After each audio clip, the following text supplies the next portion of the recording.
Welcome everybody to our seminar. We'll get started since it's noon. Thank you for joining. So the title of this talk is the World Trade Center Health Program and an Introduction to Best Practices. So this is the first lecture in our Best Practices webinar series. The plan is to have one of these lectures for each of 13 papers that we published in the Archives of Environmental and Occupational Health. The last of those papers was published in May of this year, and they're all free access. And so this paper also is based on this talk is based on one of those papers. So let me also begin with disclaimers. The first is that the views expressed in this presentation are mine alone and don't necessarily reflect the views of NIOSH or CDC. And there's a couple of other disclaimers on this slide that I'll leave it up here for a few moments for you to read. And also we have a disclosure that one person on our planning committee had a disclosure which has been since mitigated. So I will leave this slide up for a few moments for you to read that.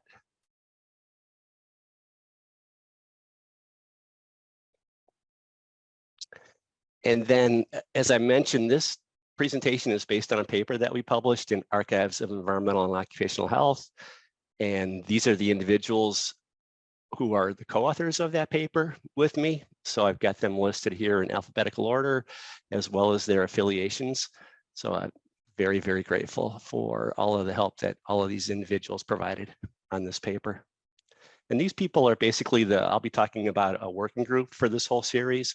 And these were the members of that working group.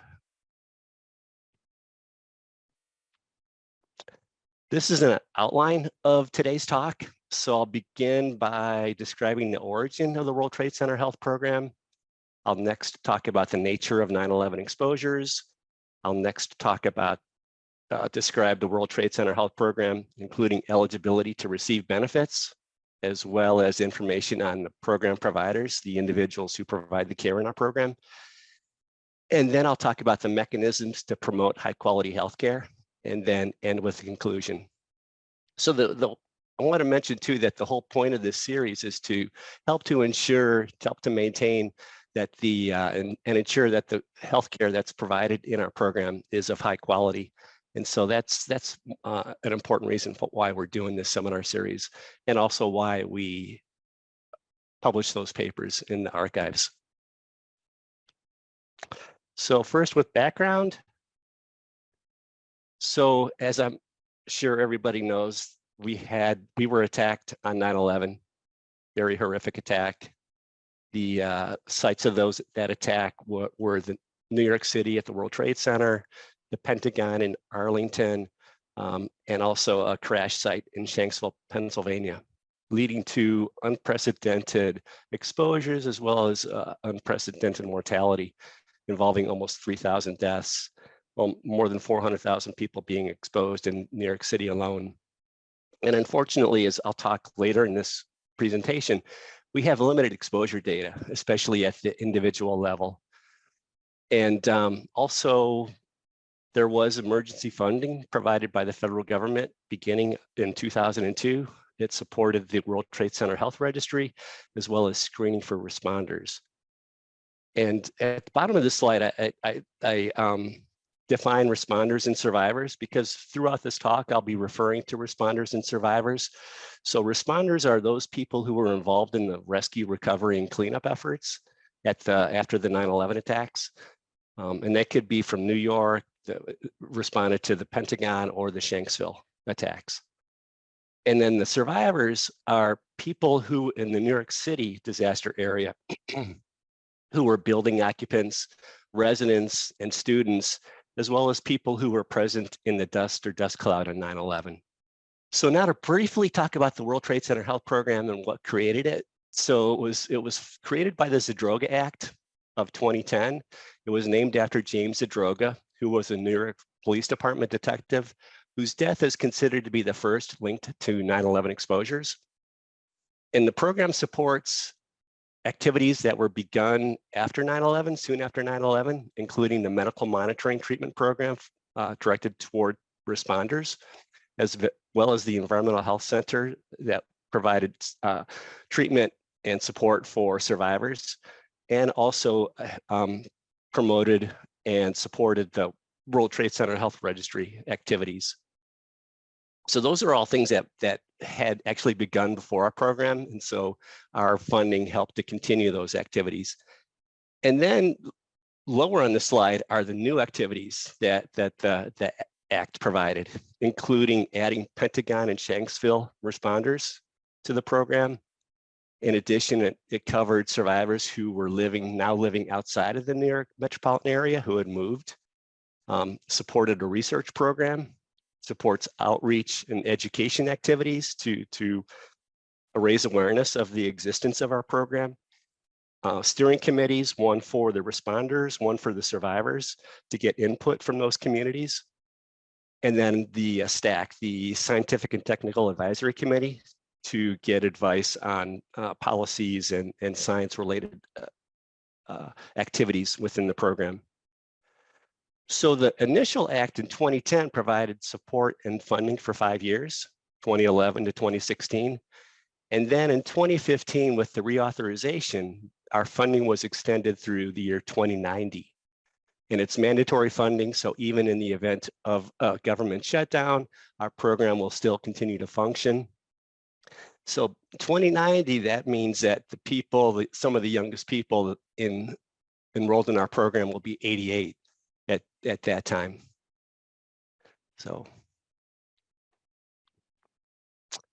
next we'll talk about 9/11 exposures. So what people were exposed to leading to the illnesses that we cover. And so what people principally think about when they think about 9/11 exposures are the World Trade Center airborne contaminants. And these contaminants were in highest concentration immediately after the 9/11 attack. So on September 11th, when the planes crashed into the buildings, and then within 1 to 2 hours, those towers collapsed, generating huge clouds of dust and smoke, consisting of pulverized building materials and products of combustion. So that dust and settled over the World Trade Center site over the next 12 hours. So exposures continue to be high, excuse me, for the next 2 weeks. There was resuspended particulate matter and fires were the predominant sources of airborne contaminants. And then I mentioned the fires, those weren't extinguished until December 20th. And again, those continue to be a source of gaseous and particulate combustion product exposures. So, and these, excuse me, these exposures continued until the rescue and recovery efforts ended on May 30th. And as you can imagine, they were re-aerosolized as the workers were involved in those rescue and those, I guess at that point, it was more cleanup efforts. The characteristics of the World Trade Center dust, so the dust was highly alkaline, pH of 9 to 11, consisting predominantly of coarse particles, although it also included fine particles, PM 2.5 size particles, but most of them were large coarse particles. And they consisted of pulverized cement, glass fibers, asbestos, lead, polyaromatic hydrocarbons, polycyclic biphenyls, polychlorinated furans and dioxins. And as you can imagine, the exposure levels decreased sharply with distance from the World Trade Center site. So you can see that this is quite a toxic, complex mixture that individuals on site and in the surrounding areas were exposed to. Very, very complex mixtures. And in addition to those physical exposures, there were also psychological stressors that impacted many, many people, including the impacts of seeing persons who were killed, seeing human remains, seeing people who jumped or fell from the towers, watching the towers collapse. And I've got some other things here, all contributing to both physical and mental health problems that we'll be talking about in later seminars in this series. So in terms of doing 9/11 exposure assessments, so to assess the level of exposure, it's important to have dates and duration of exposure, the intensity of exposure, ideally what agents the person was exposed to. But as we mentioned, the dust cloud was just a complex toxic soup mixture. And also it's important to know what type of control methods were used to prevent exposure. Unfortunately, objective exposure data are few. There was very little individual exposure monitoring that I'm aware of. And for the most part, exposure assessments are based on analyses of bulk dust that was collected and analyzed. So instead of having good objective exposure data in the research and epidemiologic studies that are conducted, exposure relies on self-reported data for the most part. And unfortunately, to date, there is no proven 9/11 toxicant biomarker. So we can't just take blood or urine and figure out how much exposure a person had through that blood sample or urine sample, at least not yet. So based on self-reported 9/11 exposures, when assessing the extent of exposure, we use dates of exposure. So the highest exposures occurred on 9/11 and 9/12 and in the first week. Also, individuals exposed to the dust cloud experienced very high exposures. Also, location of the exposure is important. Working at ground zero, the pile, which is basically, the pile is the footprint of the World Trade Center towers. And when they collapsed, it produced about a 6-story tall pile of debris. So that's considered the pile, or also known as ground zero. And in addition, the people who were located nearby, either going to school, lived, worked in heavily dust contaminated areas, that's also a source of high exposure. And these data have successfully been used to create exposure gradients used in research. And so for many conditions, we do see a dose-response relationship where people with the highest exposures have the highest risk for diseases, for example, asthma. This chart shows the hierarchy of control. So it's a classic chart used in occupational health exposure assessment. It's the hierarchy of controls. So when you have a hazard, the ideal method of control is elimination. Just get rid of it. But a lot of times that's difficult. So instead of elimination, the next best thing to do would be to substitute the hazard with something that's non-toxic ideally, or at least less toxic. When that's not possible, there's engineering controls where you could basically engineer out the problem. For example, put the toxin in a separate room, somehow contain the toxin so people aren't exposed to it. You also have administrative controls. For example, reducing shift times, or like, for example, with climate change and heat exposure, allow workers to rest more, give them more rest breaks, allow them to sit in the shade. And then finally, the least effective type of control from toxic exposures is personal protective equipment. And at 9/11, at the 9/11 sites, that was basically the type of control, exposure control that was available. So surgical masks, dust masks, N95 respirators, full and half-face respirators. And the issue with that, one is just compliance with the PPE. There's also issues of being appropriately trained to use the respirators, being fit tested. So according to NIOSH has regulations. I mean, OSHA has regulations for use of PPE, use of respirators. And for a worker to use a respirator, there has to be a respirator program where the worker has to be trained on how to use the respirator as well as fit tested. And oftentimes that didn't happen at the 9/11 site. And this is findings from a paper from the World Trade Center Health Registry. This is from their first wave, their first survey that was conducted in 2003 and 2004, where they asked responders if they used respirators either most or all of the time.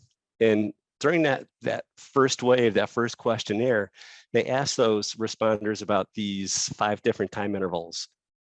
And so you can see on the x-axis, you've got the arrival period, and on the y-axis, the percent of pilot workers who wore the respirator most or all of the time. And so you can see on 9/11 that very few did, maybe between 10 and 20%. It improved a little bit on September 12th, up to maybe about 25, 30%. Later in September, again, some improvement. So there's a monotonic increase in usage of these respirators over time. But even in 2002, the levels were only 50 to 60%. And you can see that in September, fire and rescue were the least likely to be wearing respirators most or all of the time. And then in later September through the response in June 2002, it was the volunteers who were least likely to be using respirators. So now I'm going to talk about the World Trade Center Health Program. So the World Trade Center Health Program is a program where we provide medical monitoring and treatment for World Trade Center related health conditions caused by 9/11 exposures to responders and survivors. And so now we are going to launch our poll. So patients with what conditions should be asked if they were present at any of the 9/11 attack sites? So we've got COPD, lung cancer, post-traumatic stress disorder, or all of the above. So give everybody a moment to submit their response. Okay, let's see what we got, Kiana. Okay, so everybody pretty much knows the answer. And I should mention that this might be one of the questions on the post test. And so those are conditions that are covered conditions in our program. So if a person has sufficient exposure and they have that condition, then they could be eligible for treatment for certification of that condition in our program.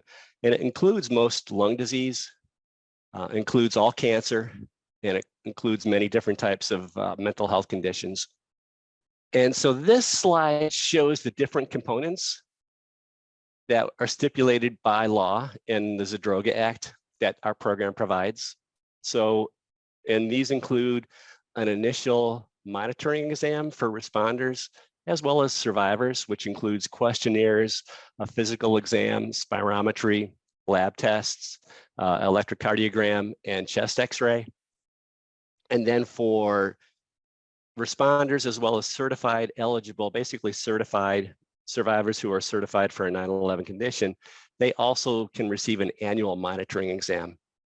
And that basically is identical to the initial exam, maybe a few differences in the questionnaires, but otherwise very almost identical.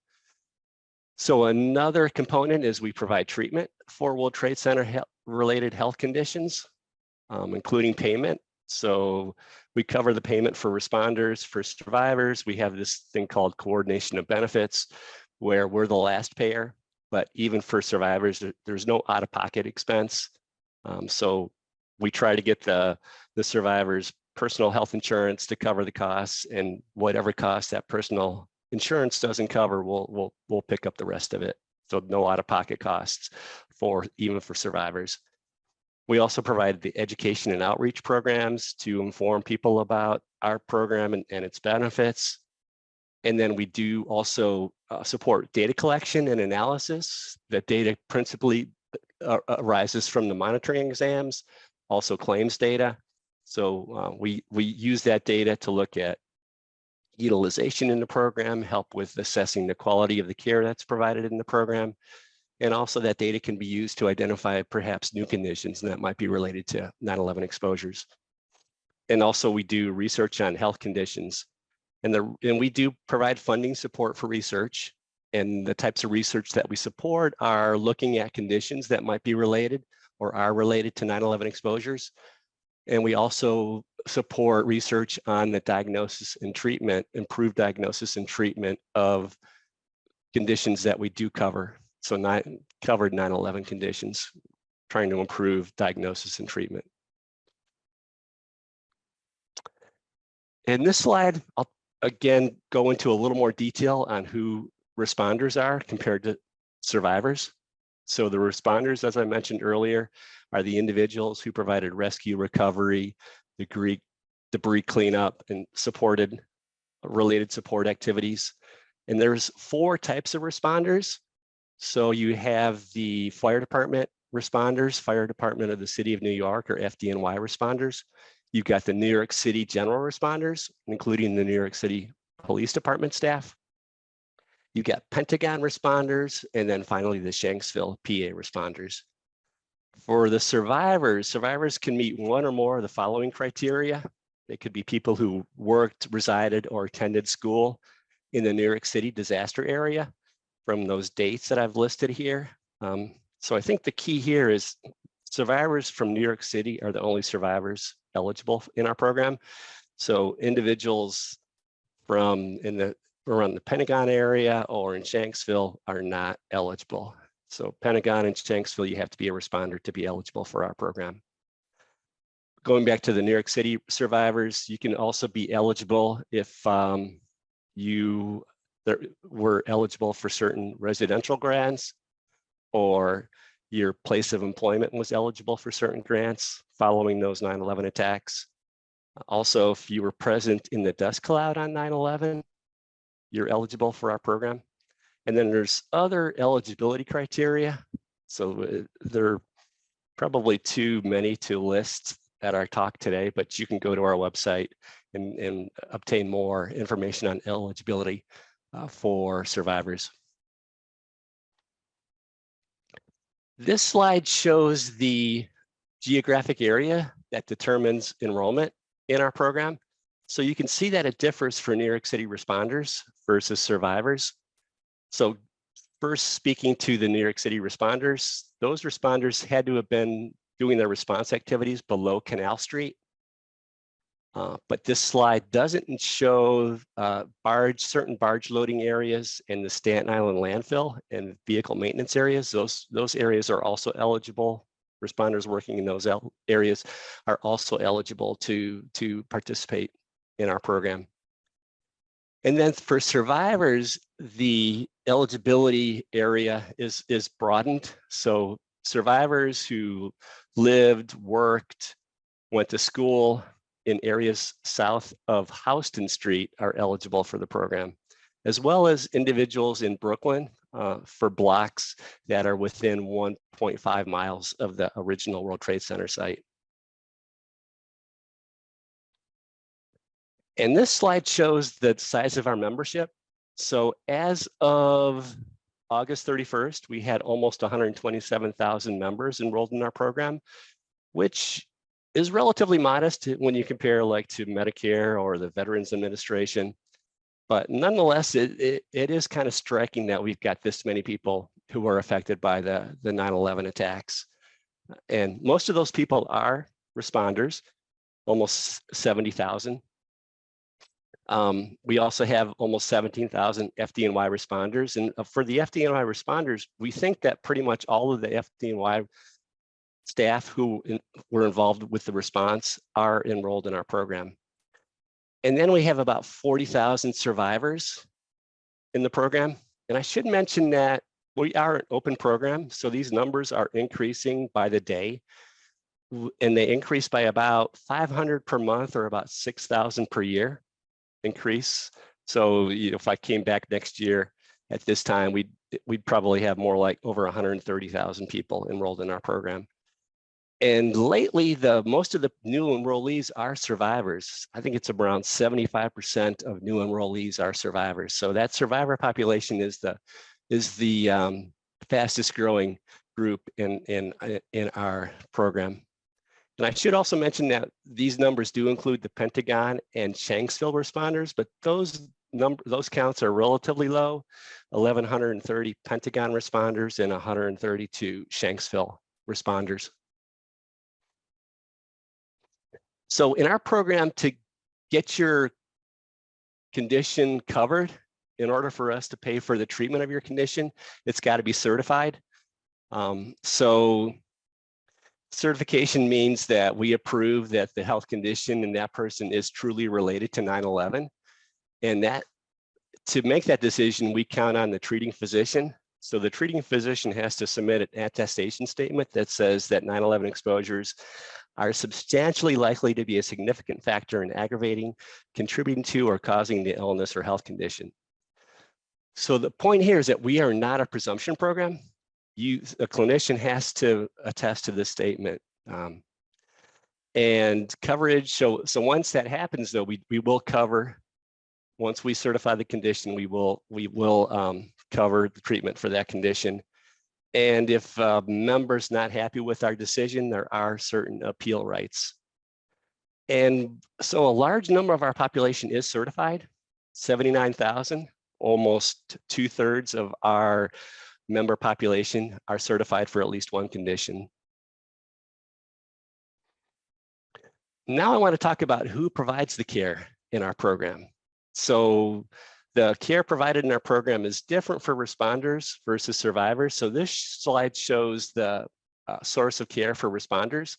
So responders who are in the New York metropolitan area can receive their care from one of these 6 clinical centers of excellence: the Fire Department of New York, Icahn, the Mount Sinai School of Medicine, NYU, Northwell Health, Rutgers, or SUNY in Long Island. As for survivors, those survivors who are still living in the New York metropolitan area can receive their care from one of these 2 survivor clinical centers of excellence, either in the New York City Health and Hospital System or the William Street Clinic. And then for our members who are outside of the New York City metropolitan area, they receive their care through the Nationwide Provider Network, which is administered by the Managed Care Advisors, Sedgwick, and they handle both survivors and responders. And all care is provided by affiliated providers. So affiliated providers can either work directly for the CCE or are contracted by the CCE or the Nationwide Provider Network. CCEs and the NPN ensure that all of the affiliated providers are appropriately credentialed and insured. And if you're a clinician who's not currently an affiliated provider, but are interested in becoming one, you can call our call center and get more information on how to do that. So now I want to talk about how we're promoting high quality healthcare in the program. One of the ways is doing these seminars and producing the papers, best practices papers that are available at our website. So before our effort, there was a set of clinical guidelines that was last updated in 2008, and it was produced by the New York City Department of Health and Mental Hygiene. They did periodic updates, and the last update was in 2008. So given that that's 15 years, and given the rapidity that medical knowledge becomes obsolete, it was felt that we needed an updated set of best practice information. And so NIOSH assembled a work group, which, as I mentioned, basically consisted of the people who were co-authored the paper that this presentation is based on. Basically clinicians affiliated with the World Trade Center Health Program, as well as clinicians from the World Trade Center Health Registry. We met every 2 weeks beginning in April of 2021, and it led to this series of 13 papers that were published in archives, and they're all open access, and hopefully you'll go out, check them out, and we'll also have lectures like this for each of those 13 papers, and they'll all offer continuing education. So this is the seminar schedule.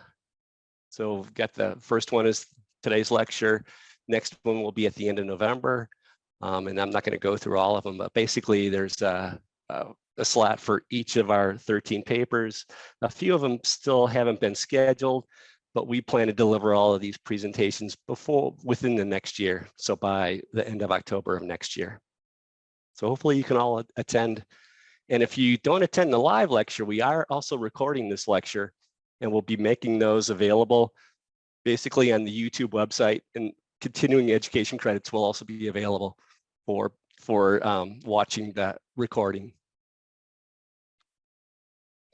So the organization of each paper, as well as each seminar, is similar.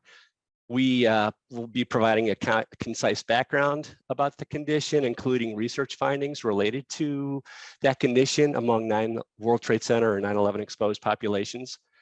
Next, we'll briefly summarize 1 or 2 of the most relevant clinical practice guidelines, which will provide information on diagnosis and treatment of the condition.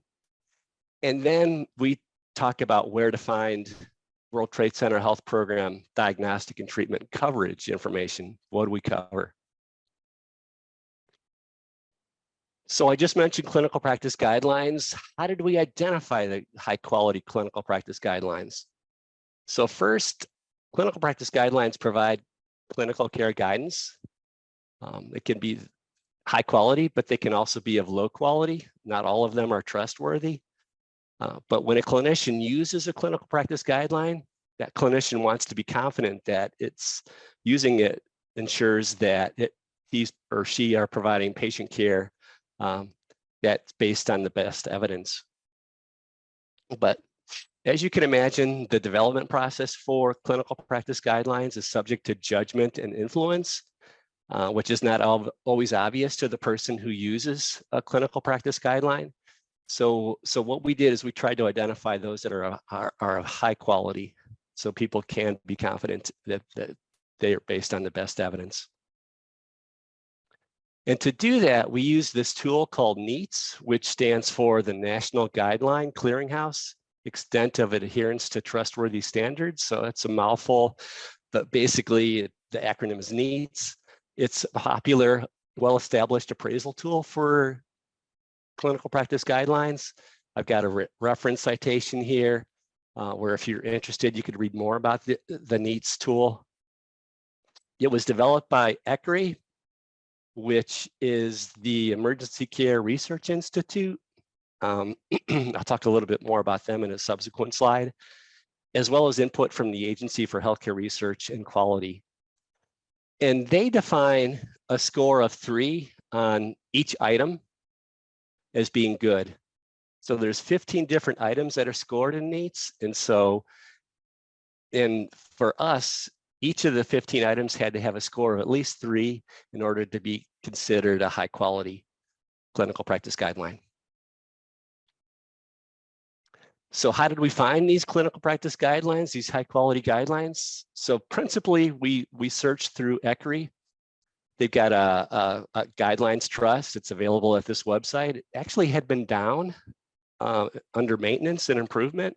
It just got reposted last week, surprisingly, but it's a really nice source. You basically just type in the condition that you want a CPG for, and it'll generate a list of all of the ones that they have available.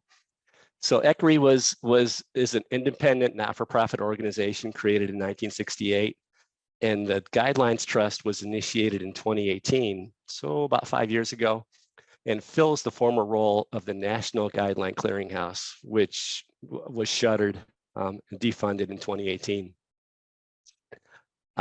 So the ECRI basically does what the National Guideline Clearinghouse did. So these are the criteria that ECRI uses to list CPG on their website. So not all of the CPGs on the ECRI website are of high quality, but they all have to meet these criteria. So they all have to be less than 5 years old, so they're all recent.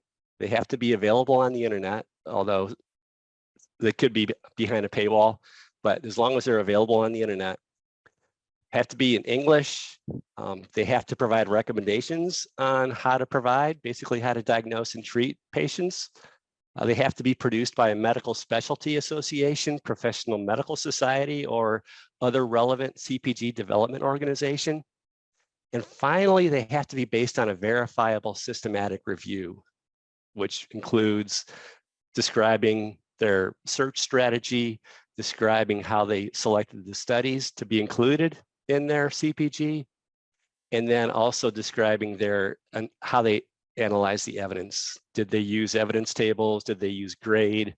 Grade being grades of recommendation, assessment, development, and evaluation, which is grade is a transparent framework for how to develop CPG. So not all, ECRI doesn't score all of the CPGs. And so they'll list some CPGs on their website, but won't provide scores. And there's various reasons why they don't always score a CPG. These reasons include they weren't granted permission. So before ECRI scores a CPG, they obtain permission from the developer. Also, they won't score it if they can't determine that it's based on a verifiable systematic review. And then finally, if it's a really recently published CPG, ECRI just hasn't had time to review it yet and score it. So when we confronted CPGs that we thought were of high quality and hadn't yet been scored by ECRI, we scored those ourselves using the NEATS tool. And again, we only included those CPGs that had a score of 3 or better on all of the 15 NEATS criteria. So this is an example of the NEATS scorecard. You can see all 15 items that are scored. And this is the one on fibrotic interstitial lung disease. And you can see that this CPG actually got a lot of high scores, all 4s and 5s. The one area that it didn't score, it only got 3 stars for, was incorporating patient and public perspective. And that's a criteria, that's an item that's difficult for CPG developers to address. Ideally, you would want patients or patient advocates to serve on the CPG creation committee, but that can be difficult since these are non-technical people. So you have to be very patient if they're going to be on your panel. And for the reason that we gave this CPG 3 stars is because they didn't have a person on their panel. They recognized that as a limitation, but they did have a whole section of their paper that talked about the importance of patient education, patient input, patient advocacy, and even reiterated that in their conclusion about how important it is to get patient perspective in the whole diagnostic and treatment course for patients with interstitial lung disease. So we thought that was sufficient for at least to give them a 3 stars.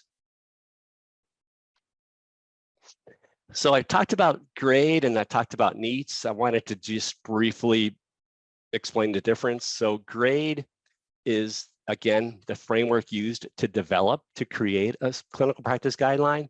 And NEATS is the tool that's used to assess the quality of that already written, completed, published clinical practice guideline. You'll see that in our papers, and they might also be brought up in some of our future seminars, are something called the consensus document. So consensus documents are not CPGs, but they comply with many of the criteria for a CPG.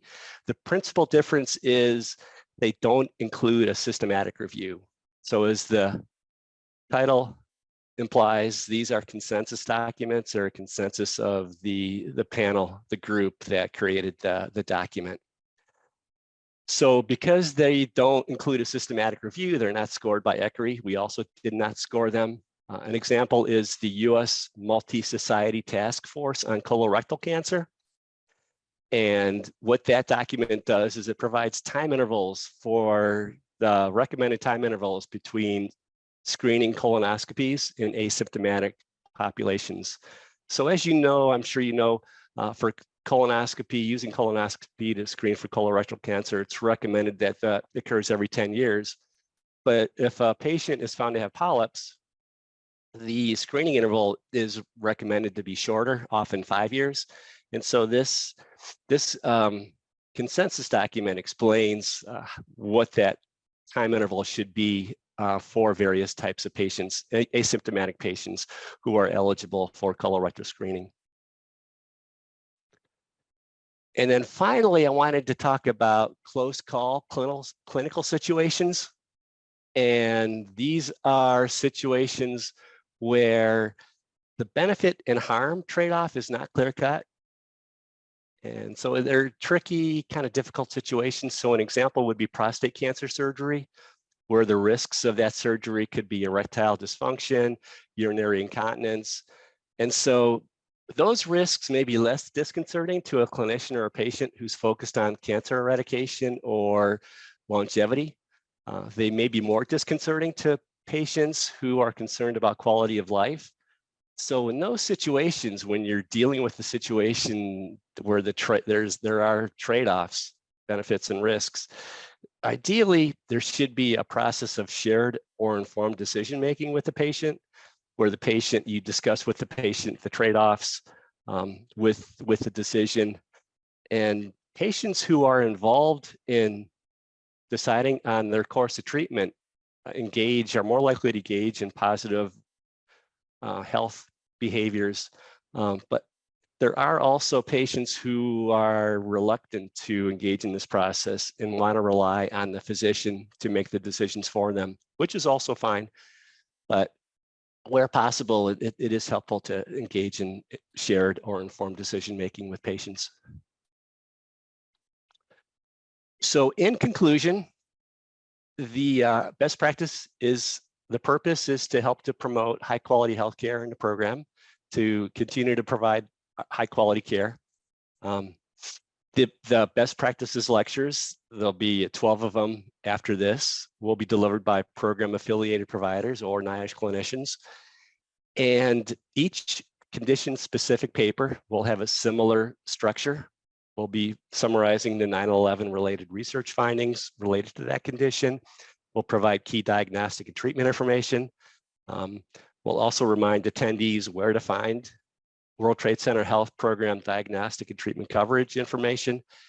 And, also we're going to try to, when we do these condition specific presentations, we'll try to also, where possible, present case studies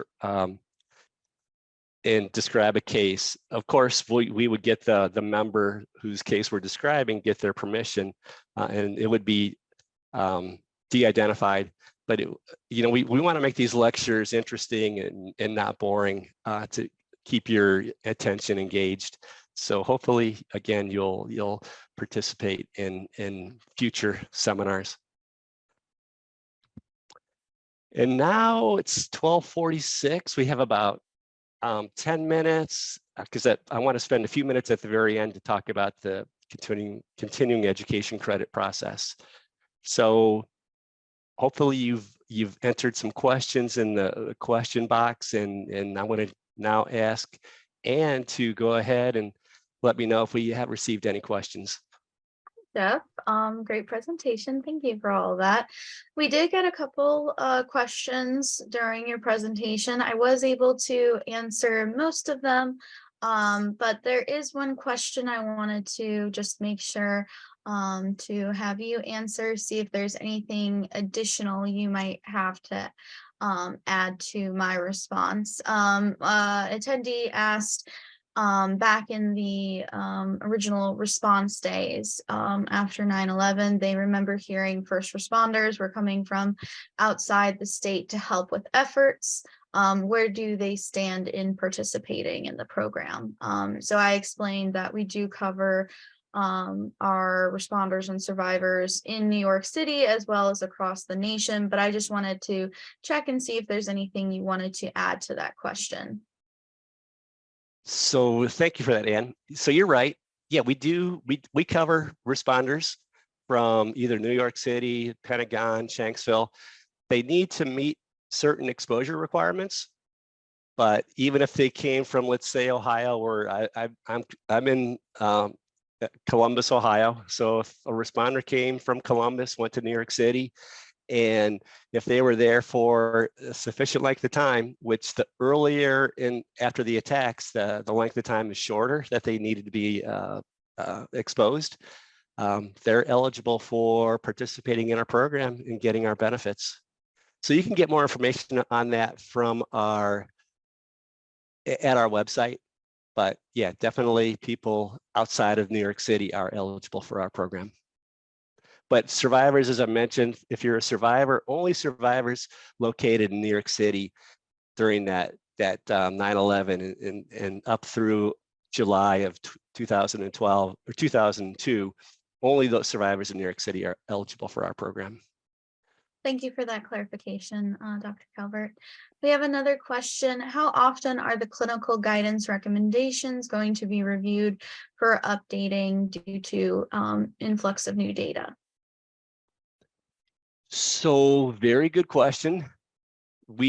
Our goal is relevant information becomes available, we will write a new paper, get a new paper published. And once that paper is published, and I've spoken with the editor of Archives of Environmental and Occupational Health, who is Dr. Jackie Moline, who was also one of our work group members.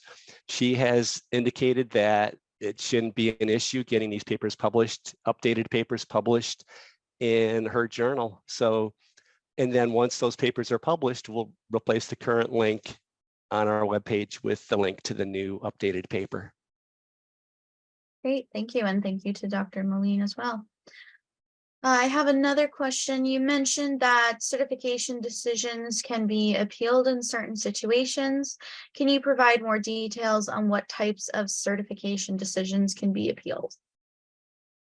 Sure. So certification decisions can be appealed when there's new information or additional information available, say on the individual's exposure, or there's additional information on the member's health condition. So more diagnostic information that makes it clear what they're applying for. So having said that, there are certain types of appeals that we will not consider. So we're not going to consider challenges to our certification requirements. We're not going to consider challenges to our program policies. And we would not consider challenges that involve conditions that are not on our covered condition list. Great, thank you. I have another question. Do military responders have a specific CCE following them?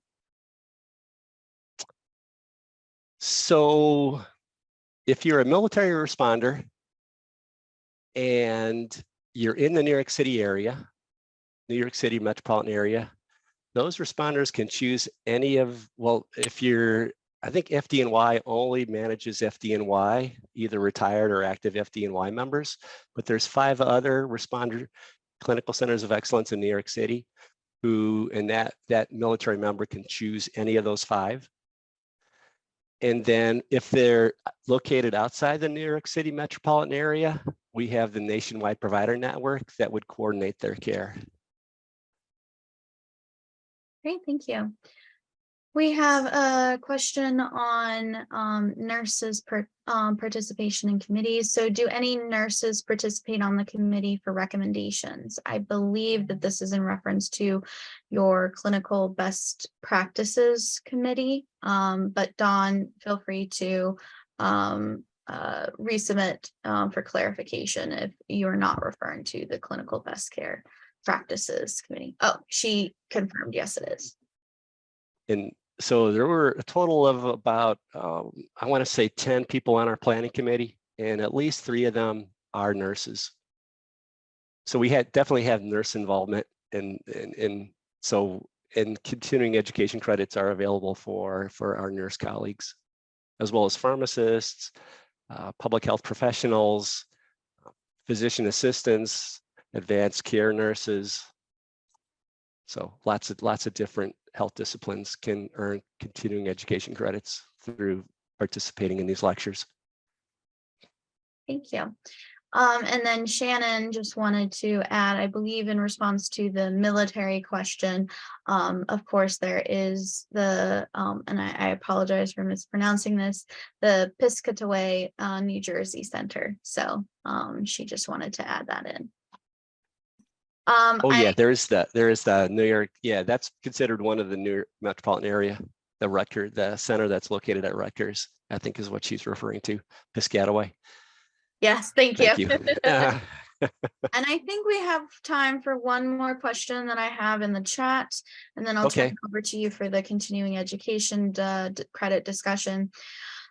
Is the World Trade Center Health Program a presumption program? That is, if a member has a 9/11 covered condition and if the member meets 9/11 exposure requirements, are they automatically certified for that covered condition? So yeah, the answer is no. In the legislation that created our program, we are not a presumption program. There's no mention of presumption in our law.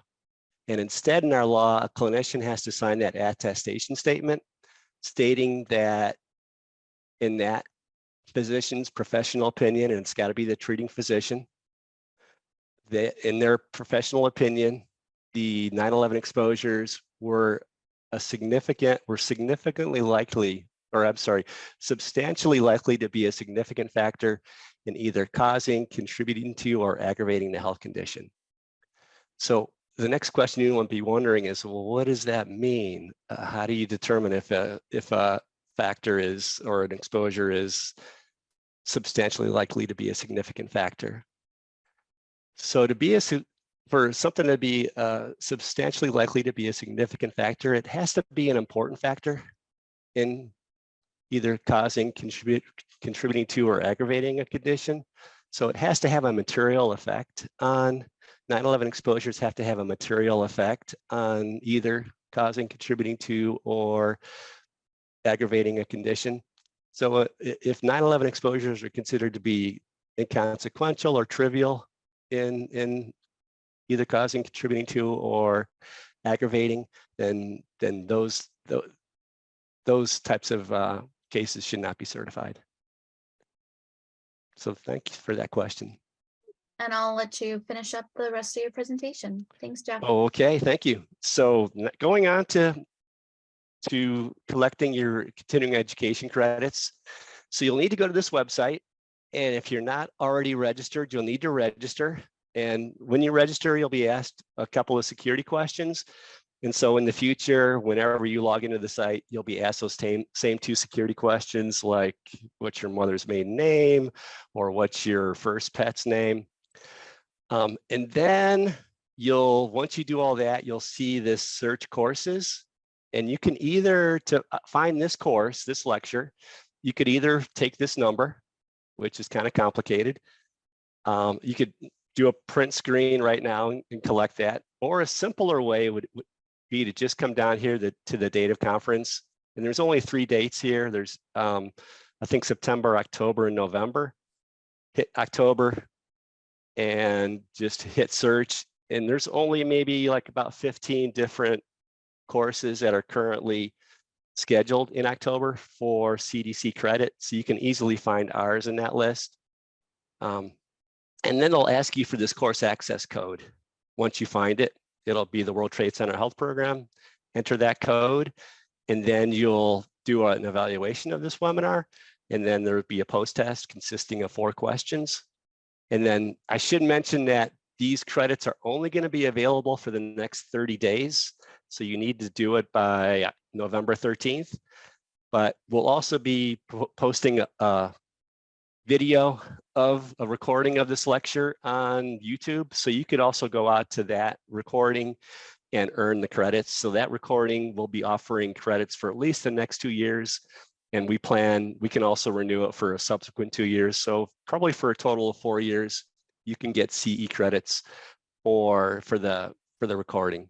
But for this live lecture, the credits are only available for the next 30 days. So don't delay in if you want to collect those credits. So that's about it. If there are no other questions, we have about 2 minutes left. One last question that came in the chat, Jeff or Dr. Calvert. How is your program related to the VCF? VCF referring to the Victims Compensation Fund. So thank you for that question. So the Victims Compensation Fund is different from us. And so we're part of the Department of Health and Human Services. We're under NIOSH at the CDC. The Victims Compensation Fund is part of the Department of Justice. And so the difference between other differences between the two of us, in addition to where we're located within the federal hierarchy, is we provide treatment, monitoring benefits, we do research, but we do not provide compensation to members. In contrast, the Victims Compensation Fund does provide compensation to members, but they don't do any type of treatment. They don't provide treatment services. They don't do monitoring. They don't do research. So basically, they provide compensation to people affected by the program. And it's compensation only for physical conditions, not for mental health conditions. So I think that's about it. Thank you, everybody. Hope you join us in the future for future lectures. Thank you for sharing your time. And until next time, take care.